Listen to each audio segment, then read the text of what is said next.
house. You get it at a little bit of a discount because it's haunted. There's a ghost there. Most of the time, you don't hear the ghost. You don't see the ghost. The ghost doesn't do anything. In the back of your head, you know the ghost is there. But if time goes by, and then the ghost comes out and scares the hell out of you. That's nuclear weapons, right? The world is that haunted house, and that ghost is always there. And much of the time, literally probably up until February, 2.5 years ago, February 2022, that ghost was silent, was quiet. You could move about the house and not think about the ghost. Some of us knew the ghost was there. And when you live in a haunted house in ways that you don't fully always appreciate, it affects your behavior. Then when the ghost comes out and scares the hell out of you, it really affects you. And the ghost is out now, unfortunately. So that is for those people who want to know how to think about nuclear weapons more broadly. And the truth is that any issue of American grand strategy, America's engagement, America's involvement, any issue involving how to think about global affairs, nuclear weapons will be there, either as a ghost hiding behind the scenes or a ghost that comes out. Tell you 13 days from now, we're going to be having an election, and this issue hasn't been discussed at all, and arguably the most important consequences of the choice that the United States makes will be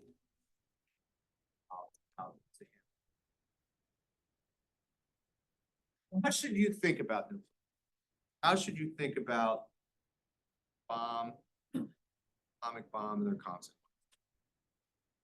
Well, it's one of those truisms. You probably hear it in your class, but it's true that nuclear weapons are of profound importance and have remade world politics. A famous international relations professor was actually a mentor of mine, Bob Jervis, who wrote a book about the nuclear revolution, called it the nuclear revolution. Once nuclear weapons showed up, they changed everything.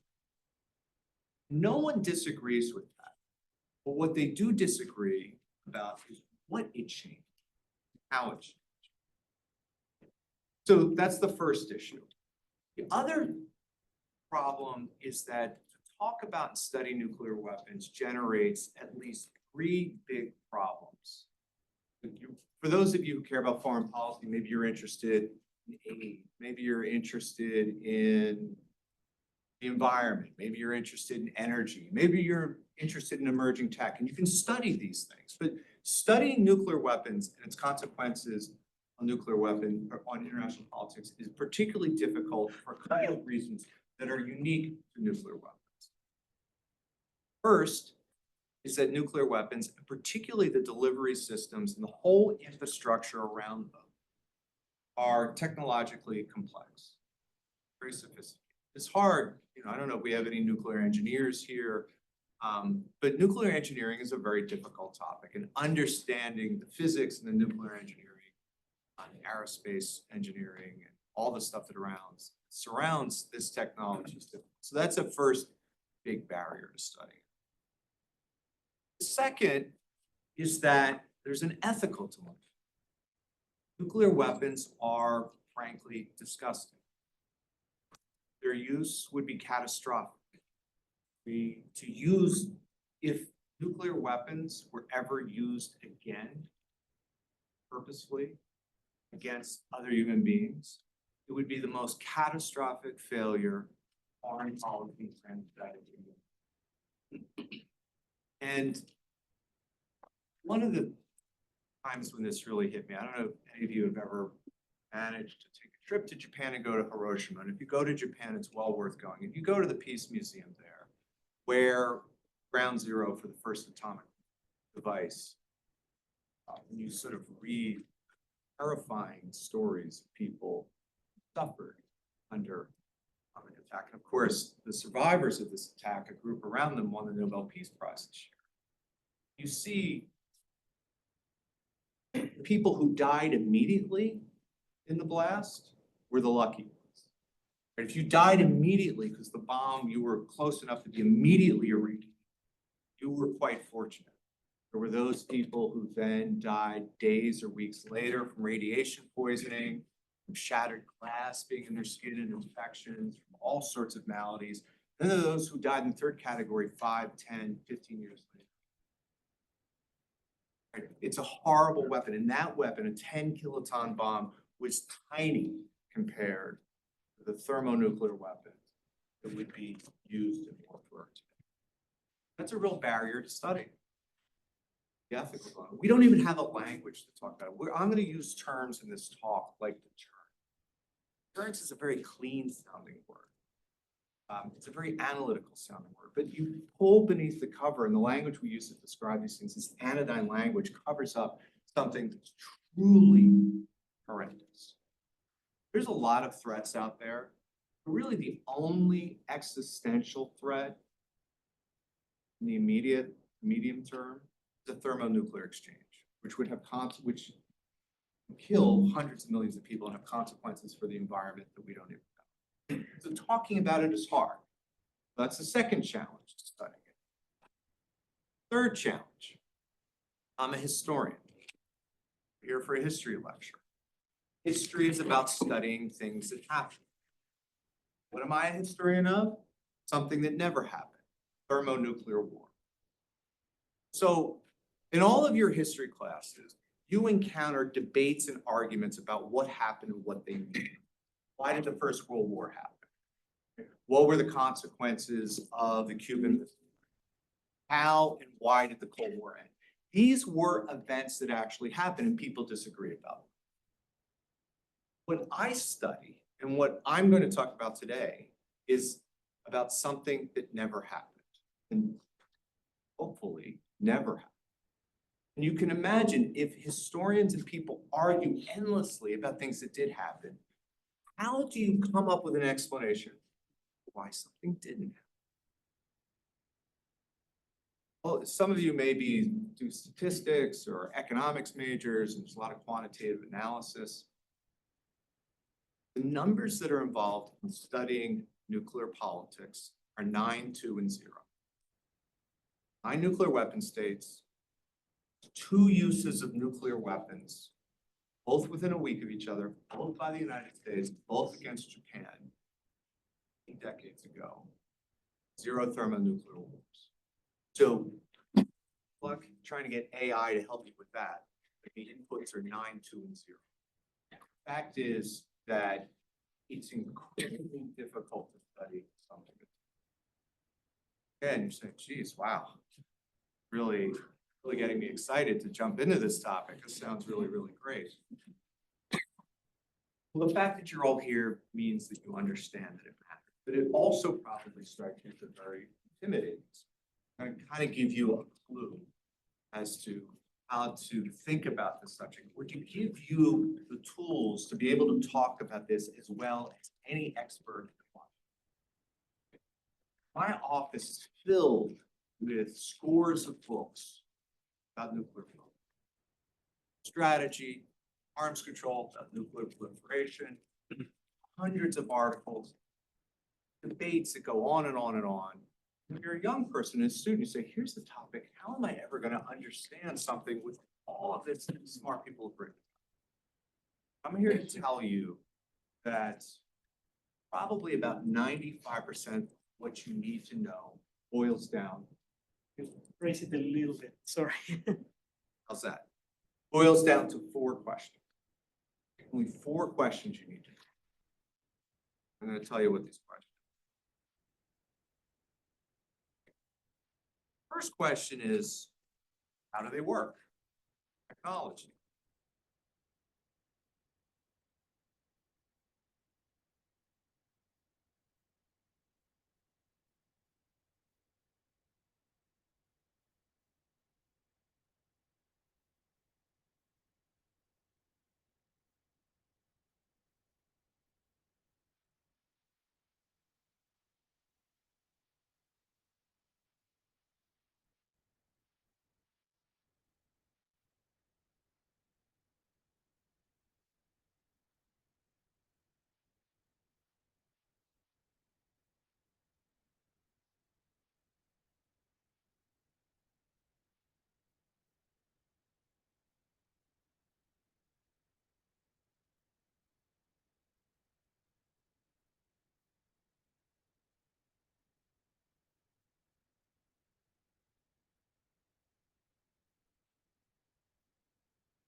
That better? Yes.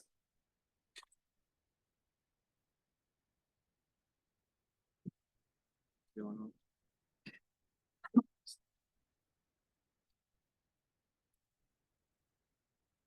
That good? All right, All right, perfect. all right. So back to thermonuclear weapons. The key thing to remember is the development of thermonuclear weapons as opposed to atomic weapons. That's the first technological issue. Second question.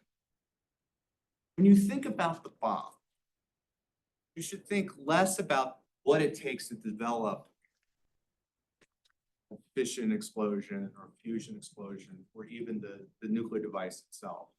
That's actually an old technology. We've known how to detonate nuclear devices for well over half a century.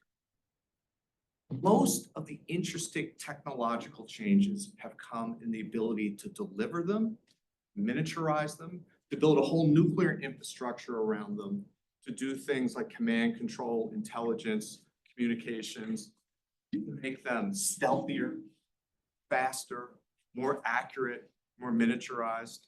I'm going to get to this at the end, but there was very in the New York Times about a week or two ago about the nuclear modernization the United States is going.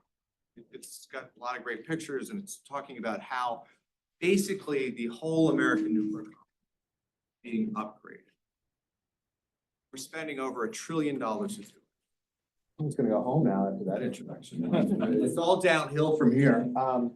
And I have to say how impressed I am with a variety of things, including that such a young, vibrant crowd would show up to talk about something here, about something as awful as nuclear weapons. And I think it demonstrates the seriousness of this generation. I think you guys all feedback.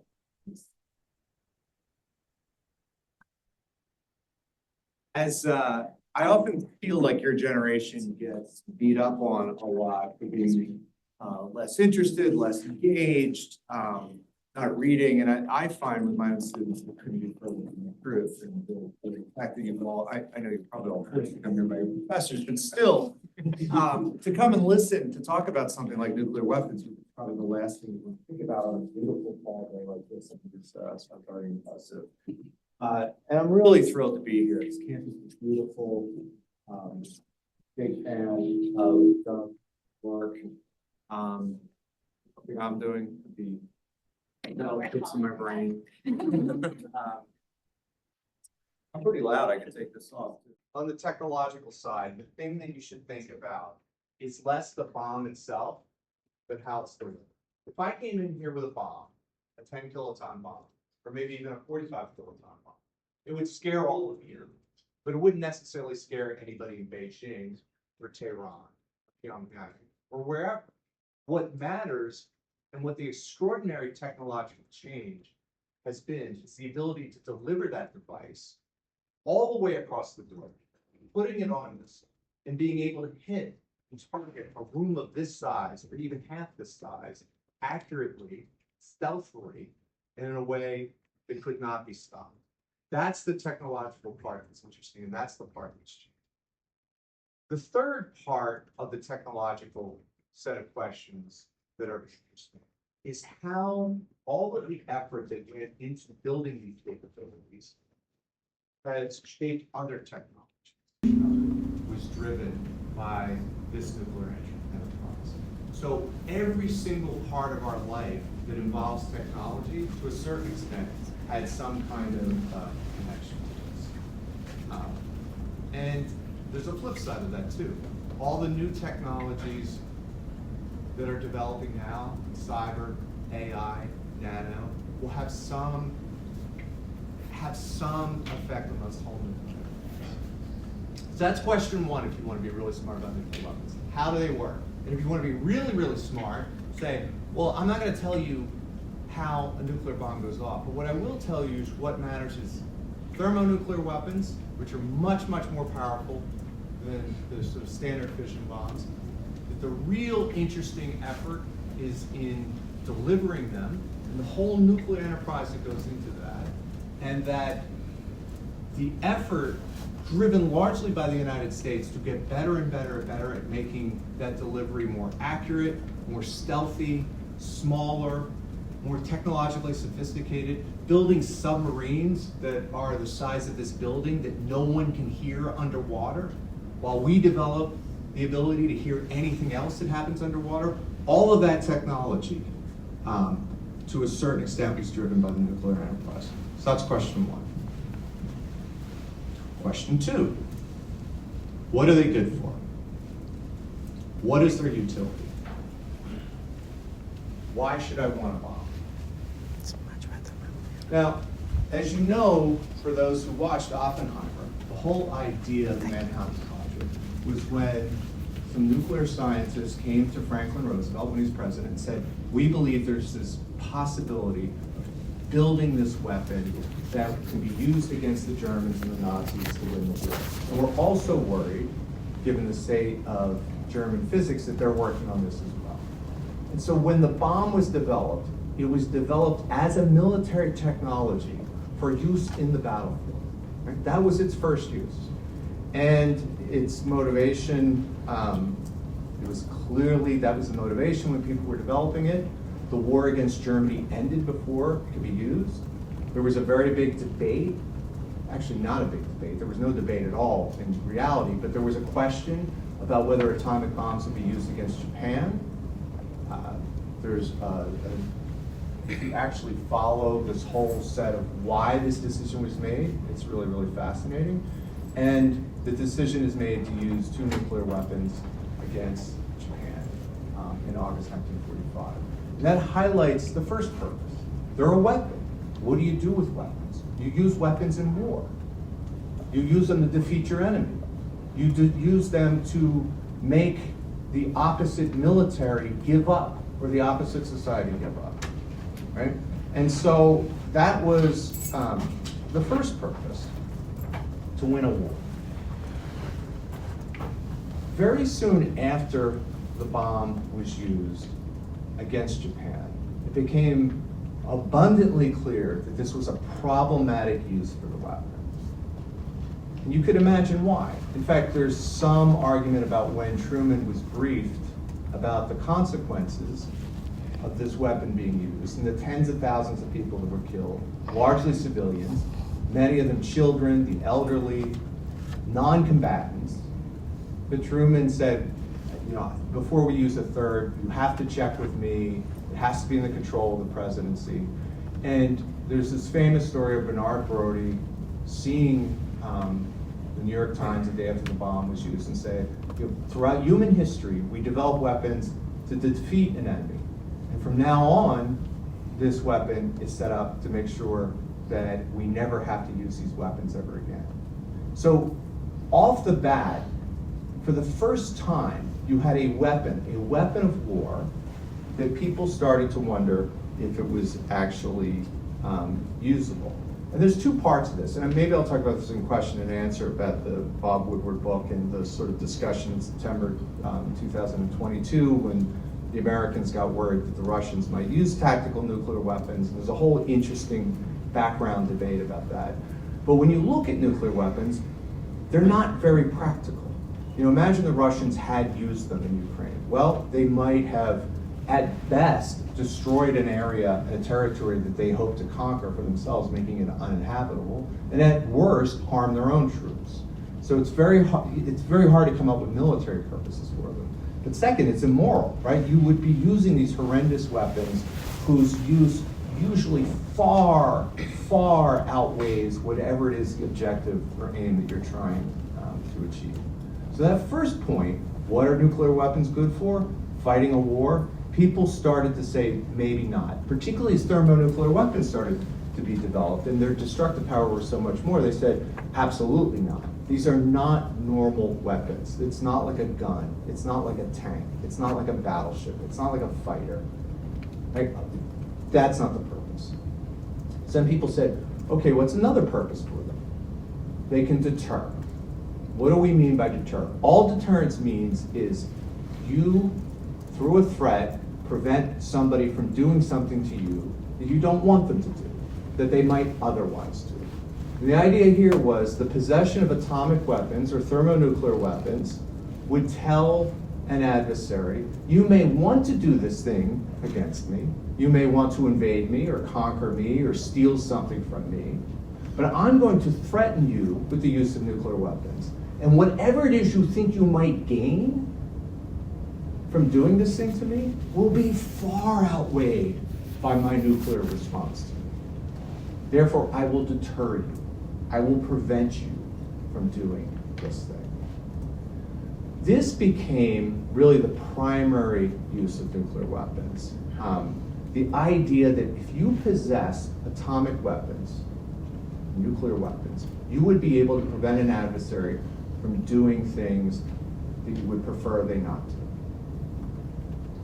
Now, a question arises here, a couple questions, but the first big question that arises, and it's almost never discussed, if you want to really seem smart in your DC crowds or in your policy crowds, when someone says, well, nuclear weapons are for deterrence, you turn around and say, to deter what? What are you trying to prevent someone from doing? And here's the way to think about it. Throughout human history, the thing that has most concerned and plagued states is the fear that they would be invaded and conquered.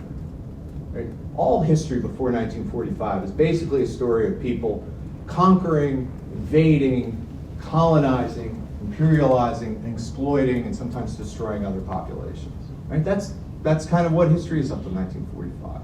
It's the thing every state lives in fear of. If you have nuclear weapons, you can tell anyone who seeks to conquer, colonize, invade, exploit you, you try to do that, and we're going to drop a nuclear weapon on you.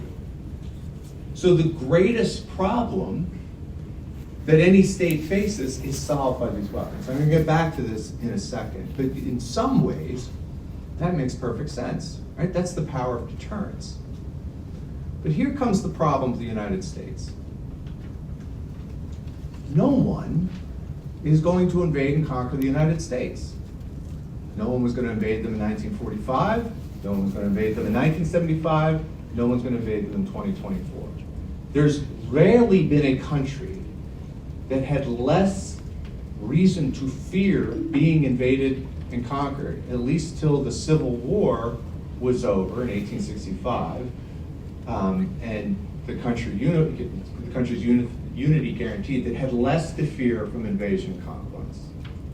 So you say to yourself, well, isn't the United States' grand strategy deterrence? Well, this gets to the question, deter what? The United States, for a variety of reasons that I can go into, made the decision early in the Cold War to say, we are going to put our nuclear deterrence and spread it to others. The nuclear umbrella, to protect our friends, to extend our deterrent, to tell adversaries, if you try to invade and conquer our friends, we'll use nuclear weapons. One of the things that is rarely discussed is whether that extension of deterrence is easy or hard, credible or not credible. But that is one of the big debates, and probably 80% of the books on my bookshelf, and 80% of the nuclear debates I end up getting into people, about whether or not the United States can credibly, imagine you have a friend, and they say, if you do this to me, I'm gonna punch you in the face. And you say, well, all right, if you're gonna punch me in the face, I'm not gonna do this. If they go to you and say, hey, if you do this thing to my friend, I'm gonna punch you to their face, all of a sudden you start wondering, well, how credible is that? Right? So there's a whole series of issues about what are you trying to deter. I'm gonna get back to that in a second. The third thing that you might be able to do with nuclear weapons, remember, deterrence is about preventing people from doing things. People have wondered, can you use nuclear weapons to get people to do stuff they wouldn't otherwise do? To coerce them, to compel them. There's a famous nuclear strategist named Thomas Schelling, who was one of the sort of fathers of game theory and nuclear strategy and of the whole field of security studies that studies this. And he said there's a difference between deterrence, preventing someone from doing something, and compellence, which is to force them to do something. People said, if I have nuclear weapons, or if I have nuclear weapons and I deploy them in a certain menacing way, can I make states or adversaries do things they wouldn't do otherwise? There's a big controversy about this, right? Now, one of the arguments I have made that is not really necessarily caught on, but I really believe in, where I think Shelley was wrong, is that one man's deterrence or one woman's deterrence is another woman's compellence. So the most dangerous period in world history was between 1958 and 1962. And there was a crisis in the heart of Europe over the status of Berlin, West Berlin. And the Soviet leader, Nikita Khrushchev, made all sorts of nuclear threats. He said, I am going to do all these things in Berlin, and if you don't like it, I'll use nuclear weapons. The United States responded by saying, if you do these things in Berlin, I'll use nuclear weapons. And if you go through the crisis, you say, who's deterring and who's compelling? The Americans looked and said, Khrushchev is using his nuclear weapons. He's trying to compel us to leave Berlin. He's trying to compel us to accept his policies towards Germany. But then you look at the Soviet records, and they say, the Americans are trying to let West Germany have nuclear weapons. And our only way of deterring them from doing that is by launching this crisis. So the Soviets thought they were deterring the Americans by launching this crisis. And the Americans thought they were deterring the Soviets from messing around in Berlin. And both sides saw the other as trying to compel the other. And you can imagine in your own heads, crises you've been in where who are you trying to prevent somebody from doing something or trying to compel someone to do someone to be a little bit confusing. And I'll just say on that front, just to stand back for a minute to show you how weird American policy is. During this Berlin crisis that I mentioned, West Berlin was a city that was divided between East and West. The Soviets had control of the east part. The West was controlled by the British, French, and Americans, and they unified their zone. It was 100 miles in East Germany. The Americans basically said, we will protect this city 100 miles in enemy territory that was literally unprotectable. And the only way you could protect it is by threatening the launch of nuclear war. So it's a bit of an exaggeration, but during the Berlin crisis, what would have happened is this. The Soviets would have tried to squeeze and shut down West Berlin. The Americans would say, all right, well, we've got to send 1 to 3 divisions of US Army, NATO soldiers through West Germany into East Germany. The likelihood is that the Soviets would have, with their 20 divisions, or even nuclear weapons, attacked and destroyed that American capability. And the Americans would have very quickly found themselves in a situation where they were resorting to using their own nuclear weapons, including up to the strategic level, to defend West Berlin. Now the Americans looked at this and saying, well, we're just deterring you from attacking West Berlin. The Soviets said, this is a city it's in East Germany. It's nowhere near you. In a non-nuclear world, you couldn't protect this, and you're basically protecting it with the threat of global nuclear war. That seems crazy to us, right? So you can see where nuclear weapons, and in particular how the Americans thought about it, what you could use them for, could somewhat be contested and occasionally problematic. So that's question 2. First question, the technology. The second question, what are they good for? You can use them in wars. That's not very appealing. You can use them to deter. Okay, that makes some sense, but deter what? Or you can use them to coerce and compel. How successful is that? How do I know when I'm coercing somebody? What's compellence? What's deterrence? Third question, who can have them? Who is allowed to have them? If you study the history of the world, there's not a lot of universal historical rules. There are a couple things that are almost always true. The first thing I mentioned earlier, that is, before 1945, most states empires, political entities of any sort, what they worried about more than anything was being conquered, being invaded and conquered. An invasion and conquering could be something as just being incorporated into a larger empire and state, not being that bad, to having your population exploited or completely eliminated. And this is the thing that worried states more than anything. Throughout history, throughout time, it was the great concern. It's what, if you were a state and a leader, you thought about all the time. So that's rule one, right?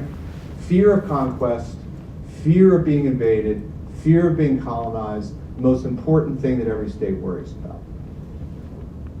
Number two, it's very hard when you develop a technology that's effective in warfare to keep it to yourself. It could be the chariot, could be the Gatling gun, could be the battleship, could be the airplane, whatever it is. If someone develops a good weapon, good luck trying to keep it from the hands of other people that want it. It's almost impossible, right?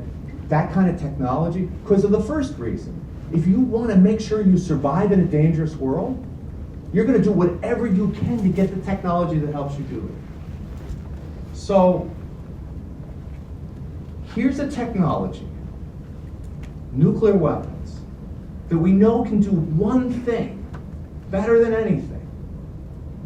They can, my friend Vipin Narang, who just left the Defense Department, was responsible for our nuclear policy. We always just call them their invasion insurance. The one thing you know they can do is prevent states from invading and conquering you. And that's the biggest thing every state in the world that's ever existed worries about more than any.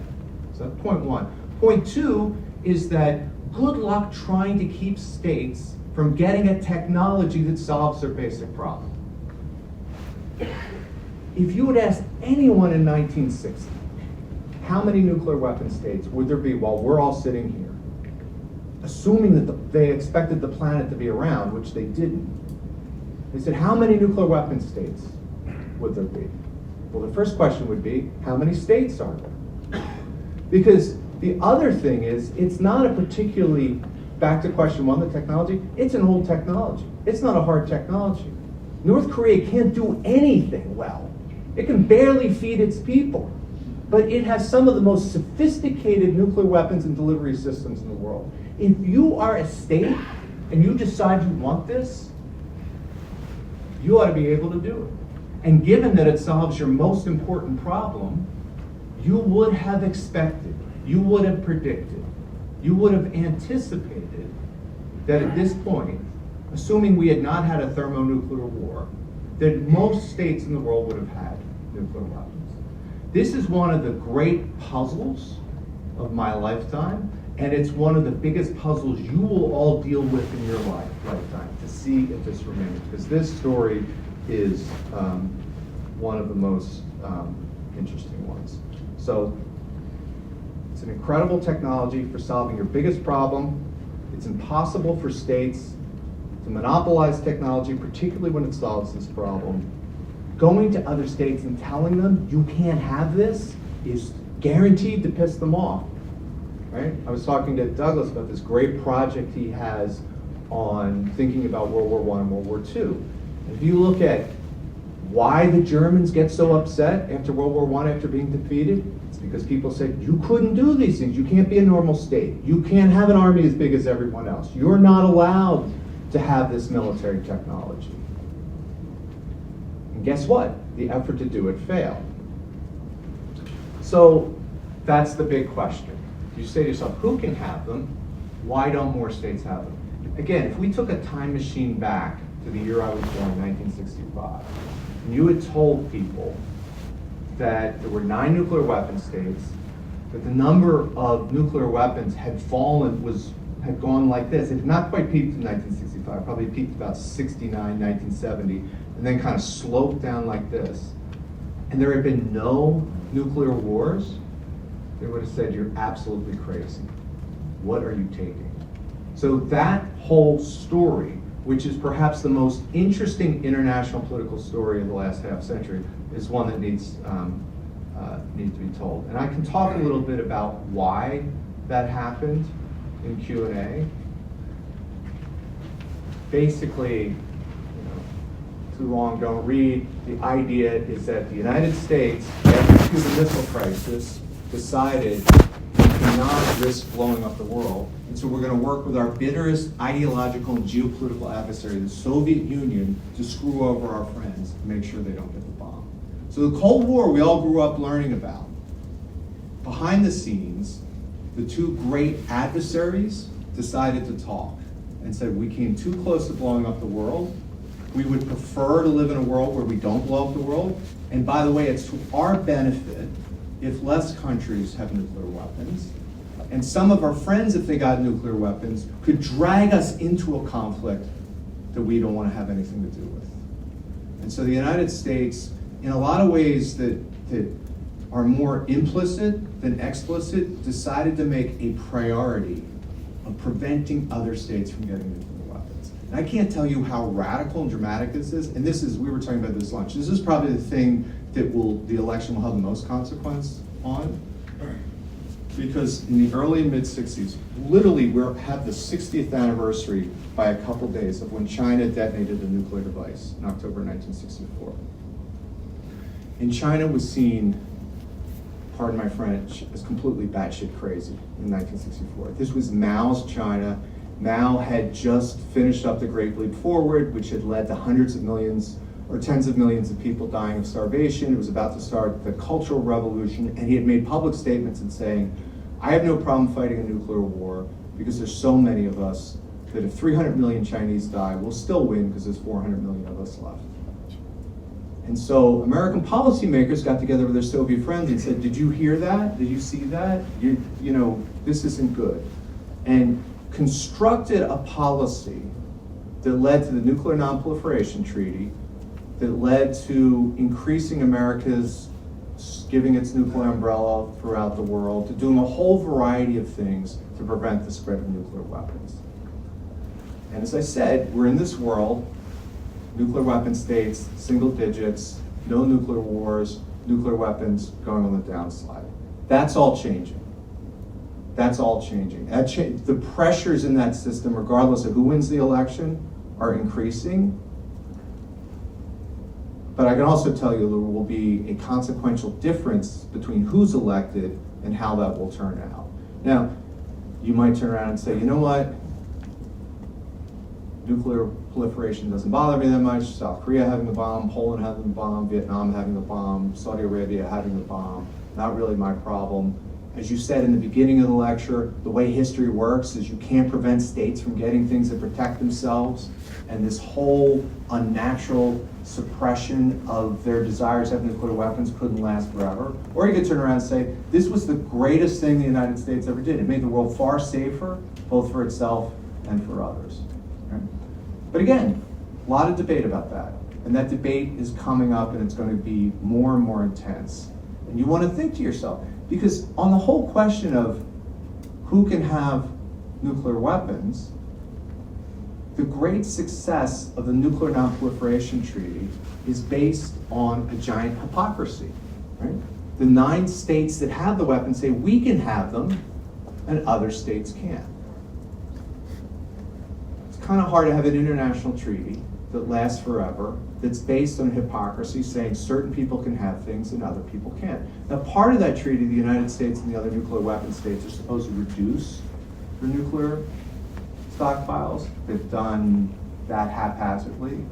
But all of that for your generation, in your lifetime, this is all on the table. And you need to think about who should have them and what you're willing to do to get the outcome that you want. Because one of the reasons the United States is so forwardly deployed, has so many alliances, has its military around the world, is because those decisions are connected to America's desire to limit the spread of nuclear weapons. You think about a place like South Korea. And this happened in the 1970s in the Carter administration. It could happen again. A lot of South Koreans want nuclear weapons. You could say, you know, I wish South Korea well, but I don't want to get involved in another Korean war. And if developing nuclear weapons helps protect them, that's great. I'll take my troops back home. That is not an unreasonable position. It's one I disagree with, but that is the kind of thing that will be debated and discussed in your lifetime sooner rather than later. So you want to think about that. Who can have them, and what price are you willing to pay to keep the number of nuclear weapon states in the world relatively low? So question 4. This is one of those open-ended questions, but it's kind of an important question. It's a normative question. It's not a question that can be answered through an algorithm or an equation. It's nuclear weapons. Good, bad, both, neither?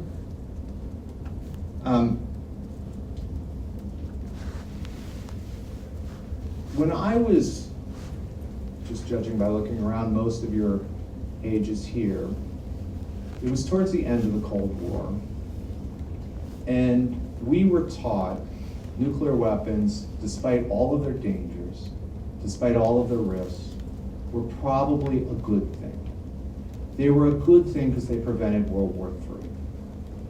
Remember what I said, what are they good for? Deterrence. And in the aftermath of the Second World War, in a world that had seen a Second World War that killed 3% of the population, 80 million people killed, all sorts of unresolved disputes. World War II followed right after World War I. People expected World War III. They looked at the end of World War II, there was Stalin. A few decades later, there's Mao in China. They looked around the world and they said, all of the things that led to war in the past, none of them have gone away. And now, but what's the one thing preventing World War from happening? Nuclear weapons. And there's this famous book, and it's misquoted, but it kind of captures the sentiment, called Thank God for the Atom Bomb by Paul Fussell. There was another famous article written by a diplomatic historian, John Lewis Gaddis, called The Long Peace. And at the time, when I was your age, and eons ago, I was a research assistant for John Mearsheimer, who's now completely lost his mind. I mean, just look at a few YouTubes and see why and how he's lost his mind. But this was at a time when he was a brilliant thinker.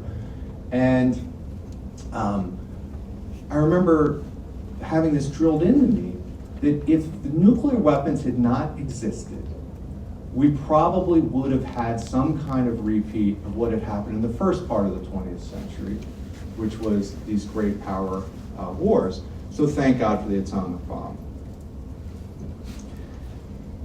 Is that right?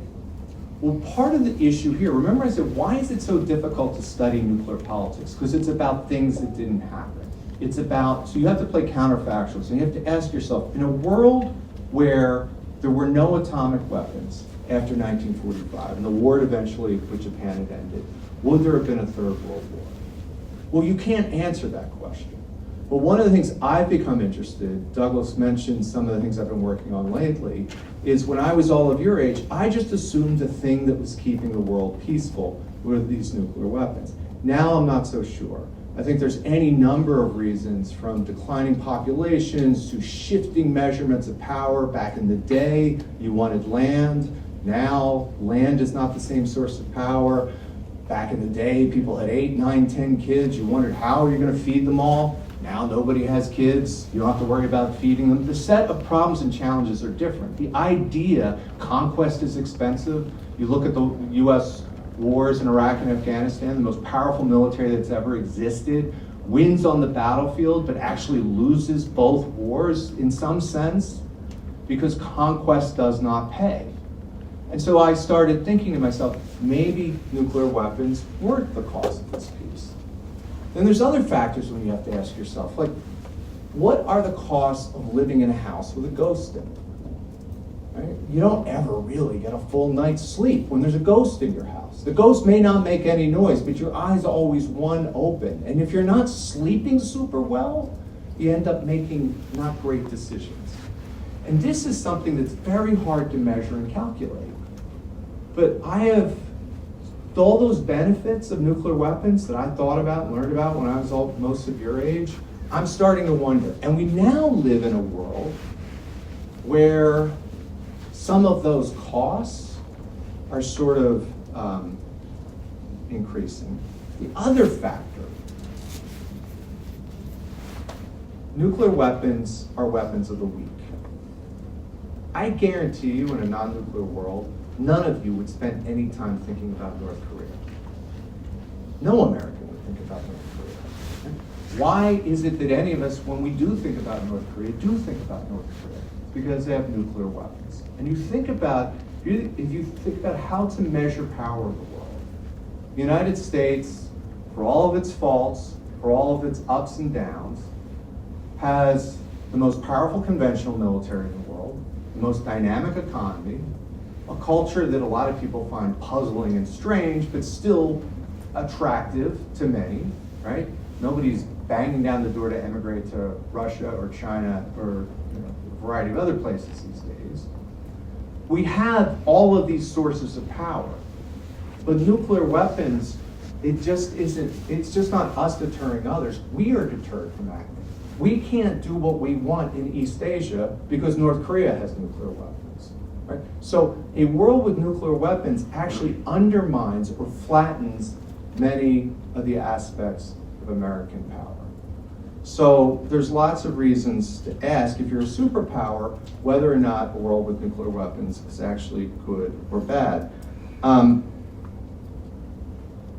One of the big struggles that American strategists have tried to go through in previous decades is to say, how do we capture the good part of nuclear weapons, which is preventing great power war, without some of the bad aspects, arms racing, crises, the danger of war by miscalculation.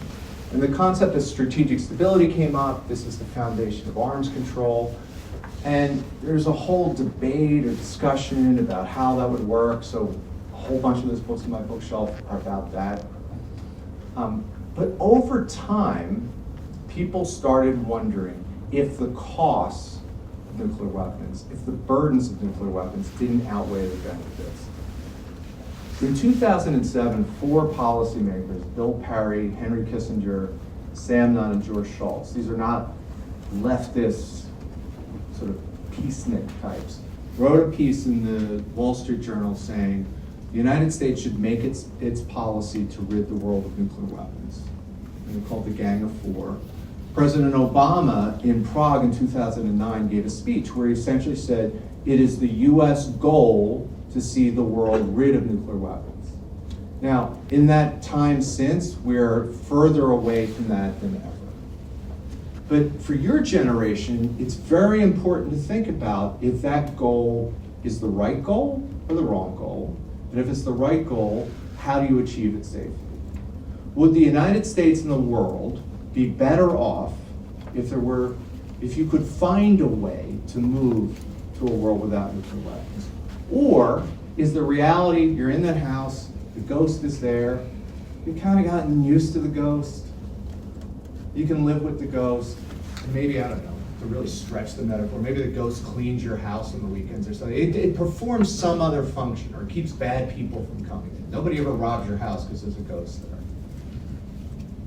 And that's something that you all have to think about with your generation, right? So again, I have given you there the keys, the 4 questions, the only 4 questions you need to really ask to sound really smart about nuclear weapons. How do they work in the technology? What are they good for? What can they do? Who can have them? And relatedly, what are you willing to do to prevent people from getting them? And are they good, bad, or other? Now, I just want to end up, because this was, I thought to myself, I'm going to be talking to a bunch of young people. Here I am talking about history. What should they be worried about in the future? I have to confess, parts of this talk were based on something that I've been thinking about, that I wrote over the past few years. But the war in Ukraine has forced me and a lot of other people to ask, are my general frameworks and assumptions about nuclear weapons correct? Right? And I can talk about this in question and answer, and there's a whole nother talk I could have given about the effect of nuclear weapons on this dreadful, terrible, confusing war. But I do think there are some very specific policy issues that are coming up that you want to think about in terms of nuclear weapons. The first is, as I mentioned earlier, and I should find the reference, but it was in the New York Times at some point in the last month where they talked about the fact, hardly discussed, the United States is in the midst of spending almost $2 trillion over 30 years modernizing its nuclear weapons. $2 trillion. We're not spending $2 trillion on anything else. I mean, spend that on discretionary, nothing discretionary, right? Totally overhauling our strategic nuclear forces. And given what I just said, you ask yourself, to what end? We can't use them in battle. To use them would be a catastrophe. I could think of a lot of things we could do with $2 trillion in this country. Why are we doing that? Right? And there's a really cool, you can see where some of it involves submarines, it involves ICBMs, it involves updating equipment that hasn't been updated in 50 or 60 years. But it's probably the most expensive, least discussed issue in American policy. And by the way, at the same time we're doing this, China is developing powerful new strategic nuclear forces. Russia has upgraded its nuclear forces. North Korea, Pakistan. So we are right now in the midst of a strategic nuclear arms race, the likes of which we haven't seen for 50 or so years. We want to ask ourselves, is this a good thing? What should the United States do? One of the things American policymakers, no matter who's elected, is going to have to wrestle with is, our strategic nuclear forces are designed to deal with one country. That's Russia. But what happens if a second country, China, develops just as many nuclear weapons as us? Do we have to build weapons that counter both? Do we assume they cooperate? How do we build our strategic nuclear forces to deal with two nuclear peers? And nobody knows what the answer is. Particularly, remember what I said, what are they good for? Well, if you can't use them, why build a whole bunch more? But building a whole bunch more may increase deterrence, decreasing the likelihood of a war. Right? But that's one big question that you're gonna all have to think about. The second thing, and this is definitely going to be on the ballot in 13 days, the strength of America's extended nuclear deterrent. When you hear one of the candidates talk about leaving NATO or diminishing their commitment to NATO, or even explicitly saying, you know, if South Korea develops nuclear weapons, not really a whole lot I can do about that. That whole situation that has been relatively stable for 50 years, about 9 nuclear weapon states, no new nuclear weapon states, and this nuclear non-proliferation regime being fairly robust and resilient, that's going to be pressured and that's going to be changed. What will it mean for all of you to live in a world where perhaps there's 15 or 20 nuclear weapon states? Nuclear weapon states that may not be part of your alliance or may have different interests than you. I don't know. There are arguments that it won't be that bad. There are arguments that you say, you know, Ken Waltz, a famous IRS theorist, used to say, more may be better. If nuclear weapons are so good at stopping wars, why shouldn't you let everyone have them? Because wars are bad, and if nuclear weapons are everywhere, you won't have wars. That is an argument. And then there's other people who say that's crazy. Right? The more nuclear weapons there are, the more likelihood there is for danger. And this leads to the third thing, which is the NPT and how robust it will be. When you hear debates about American engagement in the world, they will rarely talk about this nuclear proliferation issue, but it is the heart of all these debates. If the United States is not in East Asia, Japan and South Korea, maybe Australia, maybe Vietnam, maybe Indonesia, will develop nuclear weapons over time. If the United States is not in Europe, Poland, maybe even Germany may develop nuclear weapons over time. Right? Those are the kind of, and you want to ask yourself, will that make the world a better place or a worse place?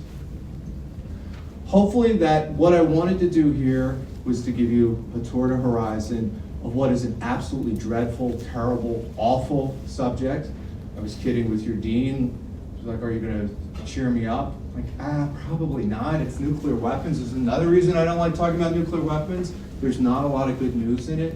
But again, just like that ghost in the house, the ghost, unless you decide, again, stretch the metaphor further, do some kind of Ghostbusters thing and get rid of it and have disarmament, it's going to be with you for all of your lives. And all of these things you're gonna need to think about very, very seriously. And one of the things you should not be intimidated by, when you see all those books, you say, I can't get involved in these discussions. Just remember that Frank Gavin told you that there's only these 4 questions.